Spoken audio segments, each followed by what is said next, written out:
Bien, buenas noches. ¿Cómo están? Hoy domingo, ¿verdad? Los domingos son días que mucho se aprovecha para hacer cosas que no se pueden hacer en la semana, ¿verdad? Algunos de pronto limpian la casa, arreglan los problemas que hay en casa, tuberías o algo así, trabajos que hayan que hacer en casa, se aprovecha el domingo, ¿verdad que sí?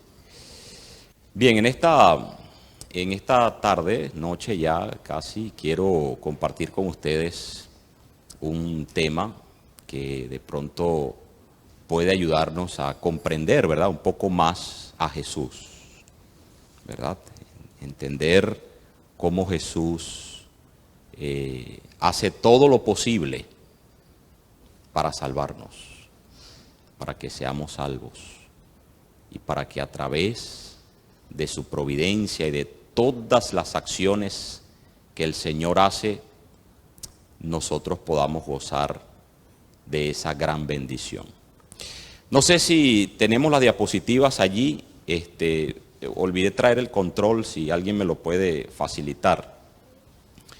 Y el mensaje de esta noche se titula ¿Cómo encontrar la paz interior? ¿Cómo encontrar la paz interior? Qué importante es eso, ¿verdad? La paz. Yo no sé si en algún momento ustedes se han sentido inquietos, ¿verdad?, por alguna situación, por algo que haya pasado, por alguna circunstancia. Hoy en día muchas personas viven el infortunio de la vida y las consecuencias del pecado, o tal vez las acciones equivocadas que hemos cometido en algún momento pueden generar intranquilidad en nuestro corazón, ¿verdad? Pero el Señor en su inmensa bondad nos ayuda a tener paz. Y esa paz que solo Jesucristo puede dar. Por eso Él dijo, mi paz os dejo, mi paz os doy, y no la doy como el mundo la da. No hay otro lugar a donde ir, sino al regazo de Jesús para encontrar paz. Dice este texto bíblico que está en Isaías 61, dice, en gran manera me gozaré en Jehová, mi alma se alegrará en mi Dios, porque Él me ha vestido con vestiduras de salvación y me ha cubierto con su manto de justicia. Ven ustedes este concepto tan especial que nos da la palabra de Dios en Isaías 61, donde el Señor nos viste con vestiduras ¿de qué? De salvación, y me ha cubierto con manto de justicia. Y es lo que nosotros entendemos como la justificación. ¿Qué es la justificación? Es el perdón de Dios. El hecho de que Dios perdona. Entonces dice, como a novio me ha ataviado con una diadema y como una novia que se adorna con sus joyas. Es decir, utiliza esa metáfora del Señor para colocarnos en condiciones favorables, porque no solamente Dios nos perdona, sino que también nos coloca en una condición distinta a la anterior, cuando estábamos en pecado. Y este mismo texto, que está allí en Isaías 61, el siguiente versículo dice, porque como la tierra produce sus brotes y como el huerto hace germinar las semillas sembradas en él, así el Señor Jehová hará germinar la justicia y la alabanza delante de todas las naciones. ¿Cómo podemos nosotros entender la justicia de Dios? Y este es un tema que de pronto tiene muchas muchos conceptos y muchas ideas para entender la justicia de Dios, la forma como es que Dios me perdona. A pesar de mis errores, de mis fracasos, de mis caídas, el Señor está dispuesto a perdonarme, a darme una nueva oportunidad, a cubrir mis errores, a vestirme con vestiduras de salvación. ¿Saben lo que es eso? Cuando realmente, pues, hemos fallado, hemos sido pecadores desde nacimiento, con pecados heredados y cultivados, pero Jesús actúa con justicia por sus méritos para que yo pueda ser salvo. Ahora, ¿cómo puedo entender yo ese proceso? Porque a veces nos cuesta entender ese proceso de que Dios me perdone y yo puedo vivir la libertad que necesito, vivir en la salvación. Entonces, hay una ilustración que el Señor Jesús nos dio en la palabra de Dios, en el libro de Mateo. Voy a pedirles que vengan a Mateo, el capítulo 22 de San Mateo. Allí encontramos nosotros la parábola de la fiesta de bodas. ¿Se acuerdan ustedes de esa parábola? De la fiesta de bodas. Voy a leerla rápidamente, no nos vamos a detener a explicar esta parábola, pero solo vamos a sacar un principio de allí. Dice: respondiendo Jesús le volvió a hablar en parábolas diciendo: el reino de los cielos es semejante a un rey que hizo una fiesta de bodas a su hijo. Envió a sus siervos a llamar a los invitados a la boda, pero estos no quisieron asistir. Volvió a enviar otros siervos con este encargo: decid a los invitados que ya he preparado mi comida, he hecho de invitados. Cuando entró el rey para ver a los invitados, vio allí a un hombre que no estaba, ¿qué? Vestido de bodas. Pregunto, ¿cuáles son las vestiduras de Jesús? Cuando leemos el texto bíblico de Isaías 61, me vistió con vestiduras de ¿qué? De salvación. Me cubrió con manto de ¿qué? De justicia. Y aquí interesantemente la parábola está diciendo que el rey, cuando convoca la fiesta, en los tiempos de Jesús, un rey convocaba una fiesta y él era quien proveía la indumentaria correcta para que los invitados pudiesen ir con la vestimenta apropiada. El invitado que no se colocara su vestimenta apropiada, pues no podía entrar. Era una falta de respeto, una falta de consideración. Entonces el rey va e investiga, él va a mirar quién tiene la vestimenta de boda. Y entonces había uno que no tenía la vestimenta de boda, y sigue diciendo el texto bíblico, y él le dijo: amigo, ¿cómo entraste aquí sin estar vestido de bodas? Pero él guardó silencio. Entonces el rey dijo a los que servían: atadlo de pies y manos y echadlo a las tinieblas de afuera, allí será el lloro y el crujir de dientes, pues muchos son llamados y pocos los escogidos. Aquí hay varios principios importantes. El primer principio importante, hermanos, es que el rey, al proveer la vestimenta, asimismo la salvación, la vestidura de salvación, es una provisión de Dios gratuita. No hay que hacer nada. Solo Dios provee gratuitamente la salvación. Bueno, tenemos que aceptar, sí, ¿verdad? Porque es un regalo, ¿no? Pero lo que quiero decir es que no tiene un precio. Porque a veces pensamos que nosotros tenemos que hacer algo para ser meritorios de la salvación y hacer una obra. No. Y este es un concepto que tampoco podemos considerarlo de una forma así liviana, ¿no? Dios nos regala la salvación y la salvación nos conlleva a obrar. Y aunque la salvación es gratuita, las obras nos conllevan a fortalecer nuestro carácter y nuestra experiencia con Dios. ¿Ok? Pero algo que quiero resaltar es que la salvación es gratuita. Ahora, ¿cómo se produce eso, hermanos? Hay una forma que nos ayuda a entender un poco esto, y es en el contexto del conflicto entre Cristo y Satanás, que nos ayuda a entender esto. Porque déjenme decirles que a Satanás no le gusta que la gente se salve. Él no le gusta. Él quiere que la gente se pierda. Y que nadie, si es posible, arruinarlo. Pero en ese contexto, el Señor Jesucristo crea las condiciones para que el ser humano pueda salvarse. Y aunque Satanás lucha y fatigadamente, empeñadamente trata de destruir a la humanidad, a los seres humanos, el Señor Jesucristo los defiende. Entonces ese es el conflicto entre Cristo y Satanás. Hay una declaración, una cita que está en un libro que se llama El deseo de todas las gentes, que ese libro nos ayuda a entender un poco sobre la vida de Jesús.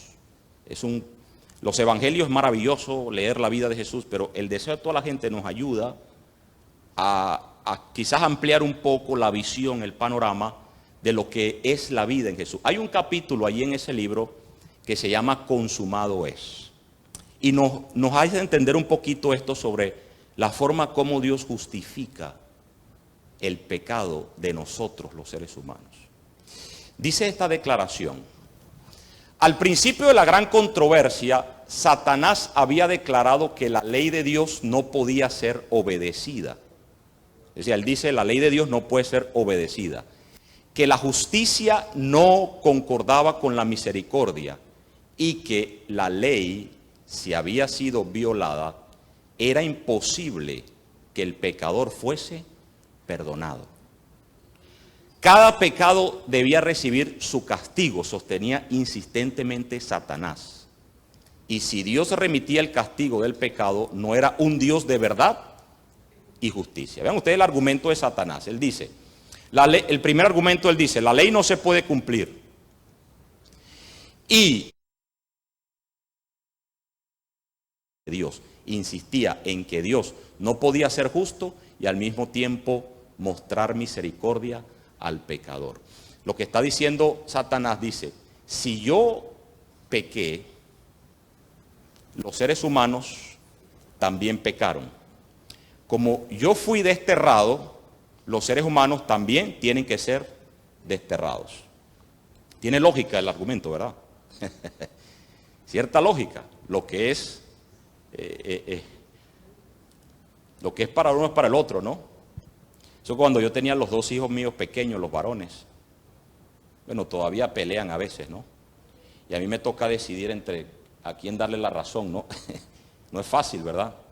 Entonces hay que tratar de ser justo con alguno, con los dos, para que los dos reciban justicia correcta, adecuada. No es fácil en ese momento. Ahora, me imagino que Dios, cuando Satanás presenta este argumento delante de todo el universo, imagínense ustedes, hermanos, delante de todo el universo, y dice Satanás, mira, la ley no puede ser obedecida, los seres humanos transgredieron la ley, eso necesita recibir su castigo.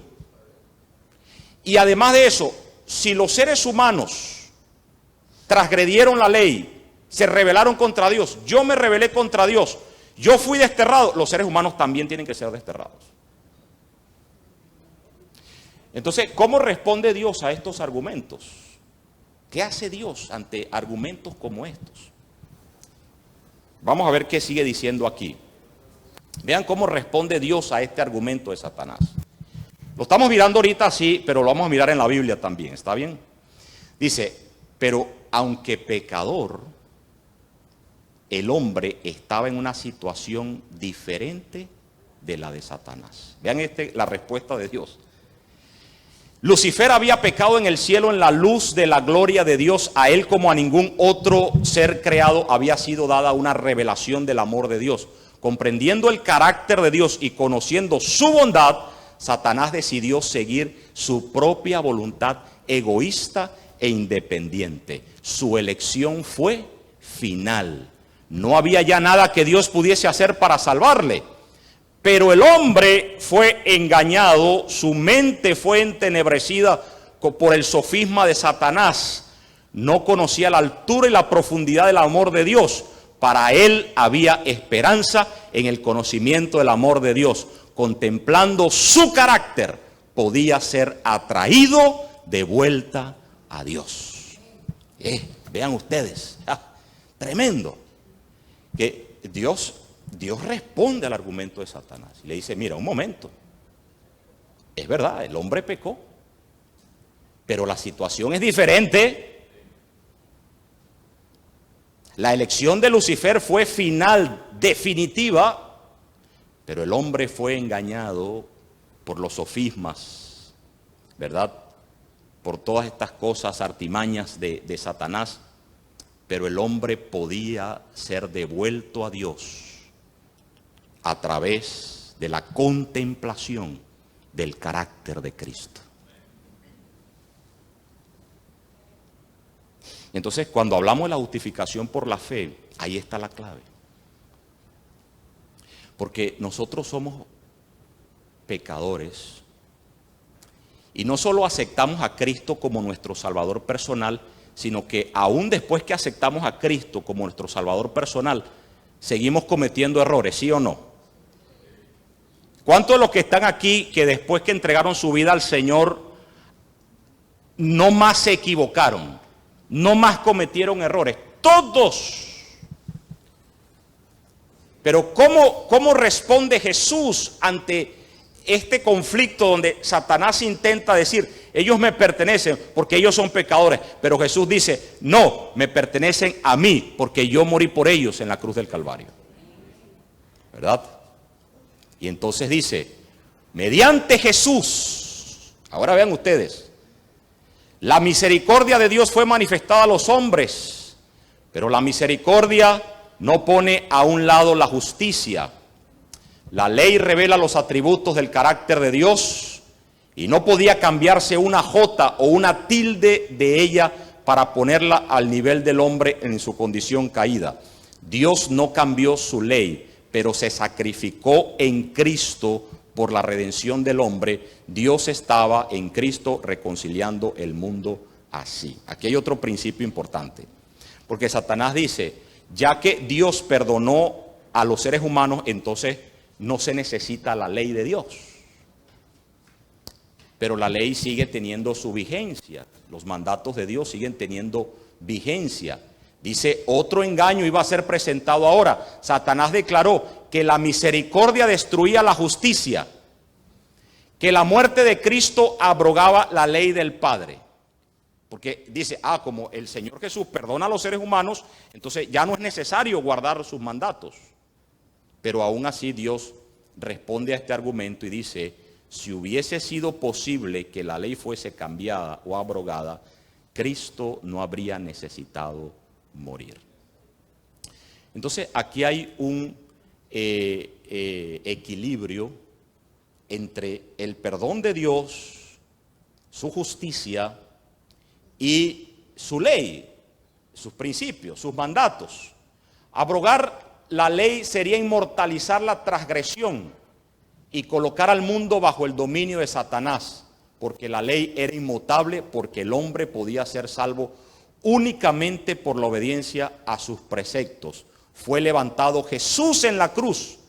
Sin embargo, Satanás representó como destructor de la ley aquel mismo medio por el cual Cristo la estableció. Alrededor de esto girará el último conflicto de la gran lucha entre Cristo y Satanás.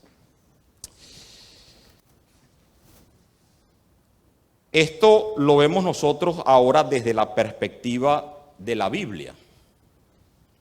Esto lo dice pues allí el deseado, pero ahora vamos a mirarlo en la Biblia, cómo se nos muestra de que el conflicto cósmico entre Cristo y Satanás, el Señor lo defiende a los seres humanos para que ellos gocen de la salvación, pero que además de recibir la salvación, ellos vivan siendo salvos.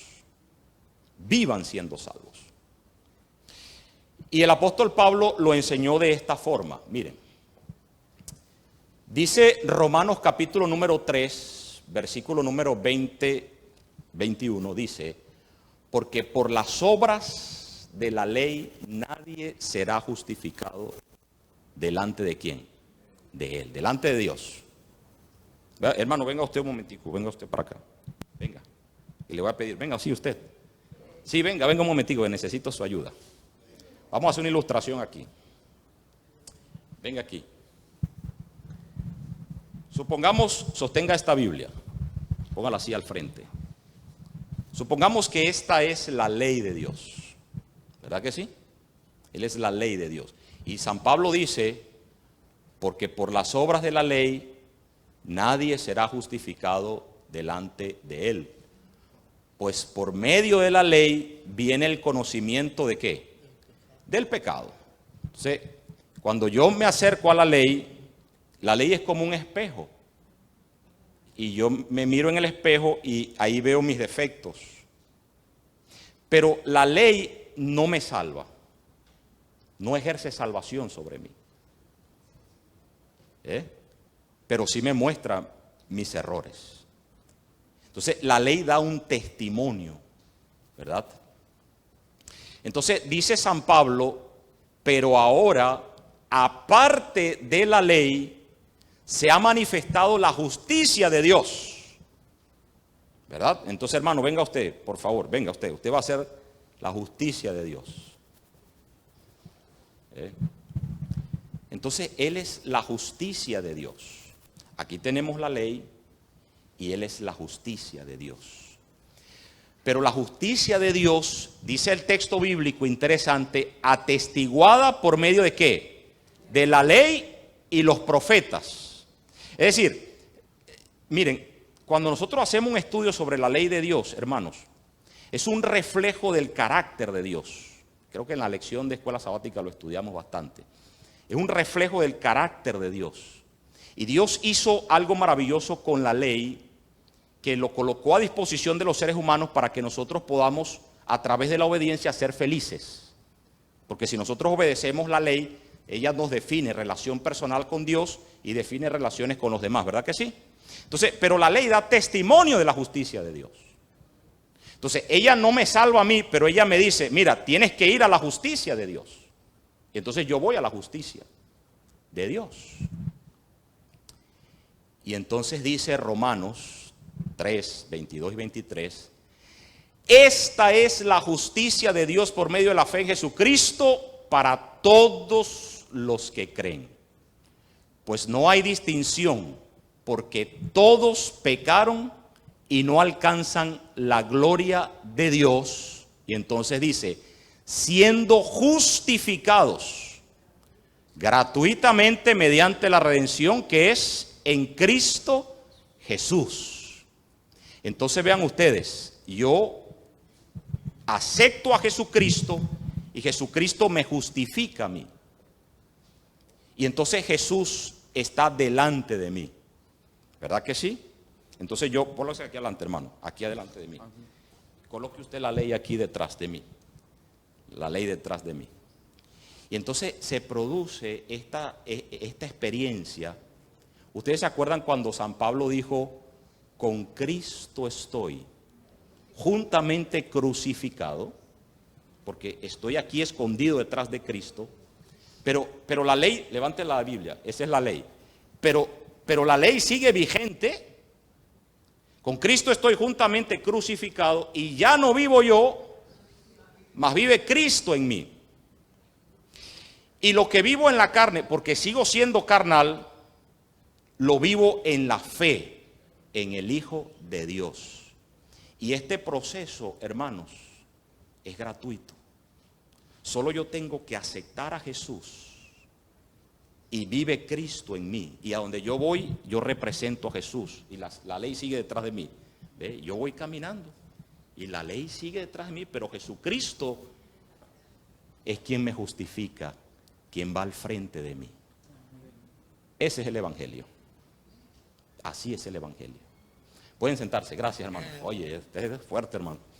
Así es el Evangelio, hermanos. Qué bonito es el Evangelio. Por eso es que cuando nosotros nos acercamos a Jesús, debe perecer el sentimiento de culpa. Debe olvidarse todas esas cosas que en el pasado sucedieron y que ya no deben ser más.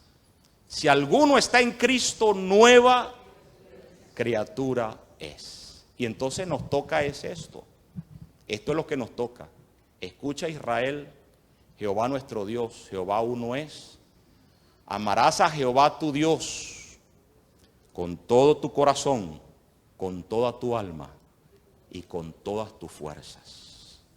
Abrazar a Jesús. Ese es el evangelio. Acercarse a Jesús. El que tiene mis mandamientos y los guarda, él es quien me ama. Y el que me ama será amado por mi Padre, y yo lo amaré y me manifestaré a él. Le dijo Judas, no el Iscariote: Señor, ¿cómo es que te has de manifestar a nosotros y no al mundo? Respondió Jesús y le dijo: si alguno me ama, mi palabra guardará, y mi Padre lo amará, y vendremos a él y haremos nuestra morada con él. Es decir, Jesús quiere morar en nosotros, en ti personalmente. Esta ilustración del conflicto cósmico entre Cristo y Satanás allí en el deseado también está allí en Zacarías. Ustedes han leído la visión de Zacarías, el sumo sacerdote Josué, ¿verdad? Representa tú y yo que somos pecadores con nuestras ropas de trapo de inmundicia. Entonces dice: después me mostró a Josué el sumo sacerdote, el cual estaba sentado el ángel de Jehová, y Satanás estaba en su mano derecha. ¿Para qué? Para acusarlo. Porque es que el enemigo, esa es su función. Dice: mira, Antonio, nadie se llama Antonio aquí.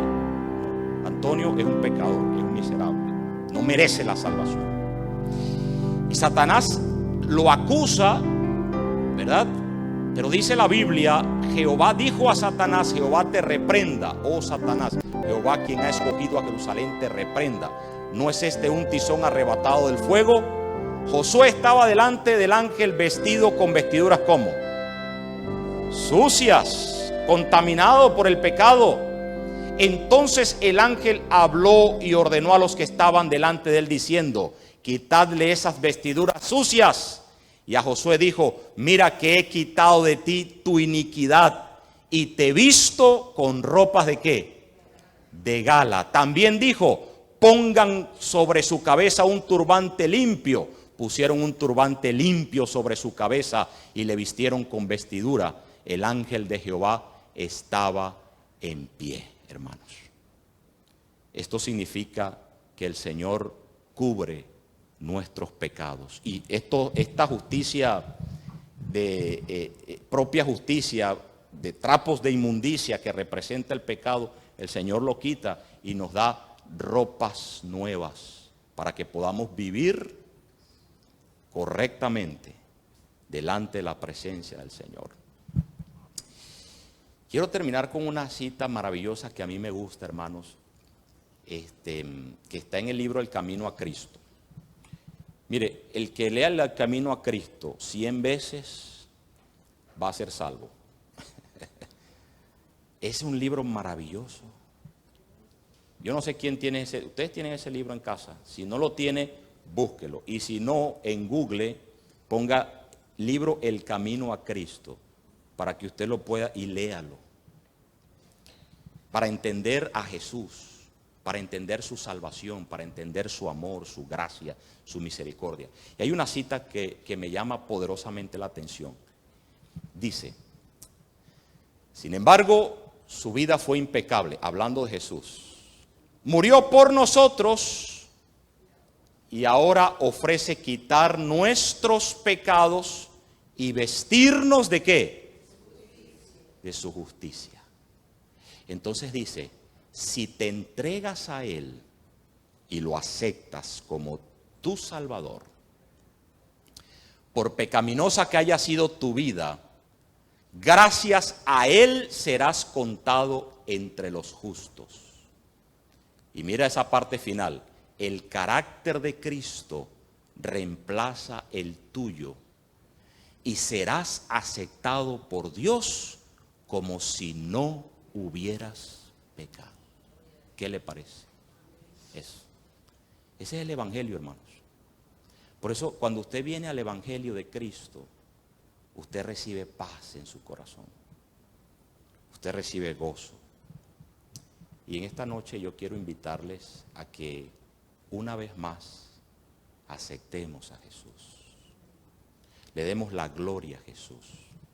Hay un himno, yo no sé si lo podemos cantar, hermano, el himno 372. Si él está por allí, si es posible que lo cantemos. Yo quiero que cantemos ese himno. Hay una parte especial. Entonces vamos a cantar la parte especial mejor. Para que nosotros de esa manera le demos la gloria al Señor por todo lo que Él ha hecho por nosotros. Satanás nos reclama como suyos, pero Jesucristo dice, no, ellos me pertenecen, porque yo morí por ellos. Y están grabados en las palmas de mis manos. Me pertenecen a mí. Solamente lo que tú y yo debemos hacer es aceptar a Jesús como el Salvador de nuestras almas.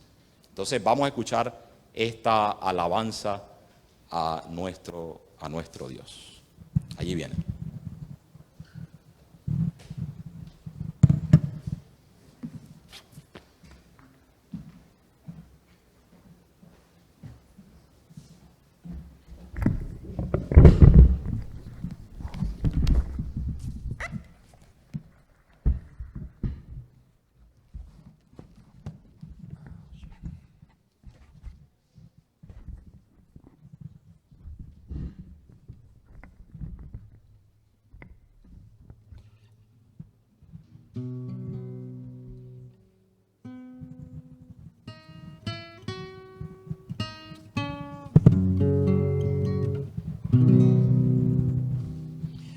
Prefiero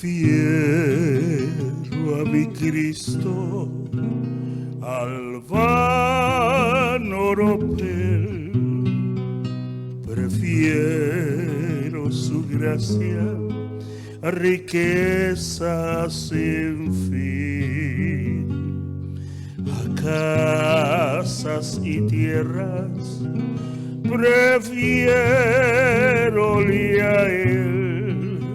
Será de mi alma fuerte paladín.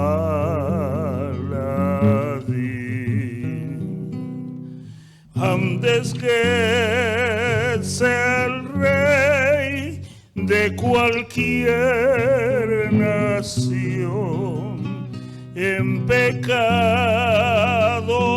gobernar. Prefiero a mi Cristo, sublime don, cual el mundo no ha de dar.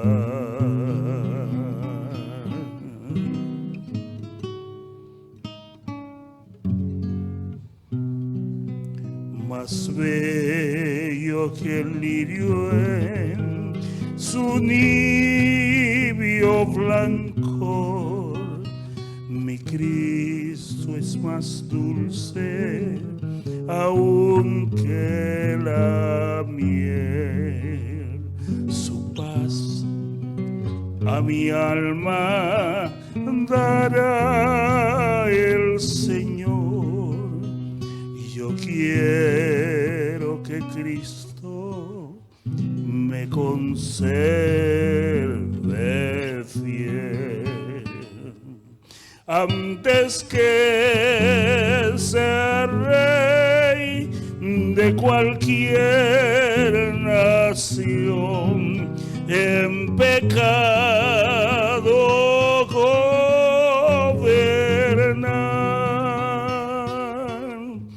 prefiero a mi Cristo, sublime don, cual el mundo no ha de dar.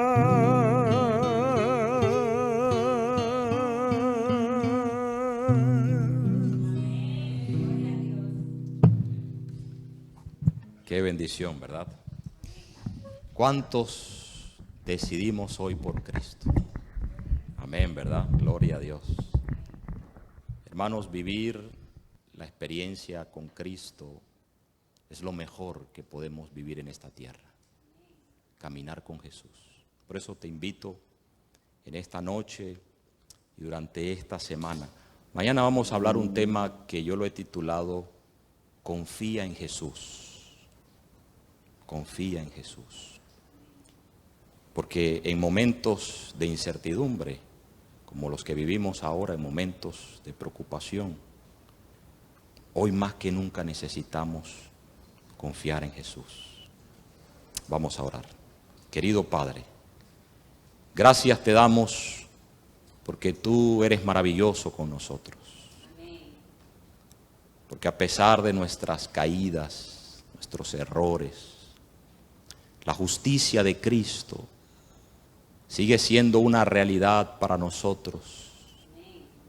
Y a través de la muerte de Cristo en la cruz del Calvario, somos justificados gratuitamente por su gracia. La gracia de Dios, que es un don que no merecemos, pero que por tu misericordia, que es la gracia que recibimos, Señor, hoy una vez más damos testimonio, damos honra y gloria a ti, porque tú eres bueno y nos regalas la salvación. Amén. Bendice a aquellas personas que están deseando en su corazón hacer una entrega a Jesús. Que el Espíritu de Dios toque sus mentes, y a nosotros que ya hemos entregado nuestra vida a ti en el pasado, permítenos seguir caminando contigo en una linda experiencia de romance con Cristo que nos habilite y nos capacite constantemente para no solo dar testimonio de ti, sino también estar listos para el reino de los cielos. Amén. Llévanos con tu bendición a casa, en el nombre de Jesús. Amén. Que Dios les guarde.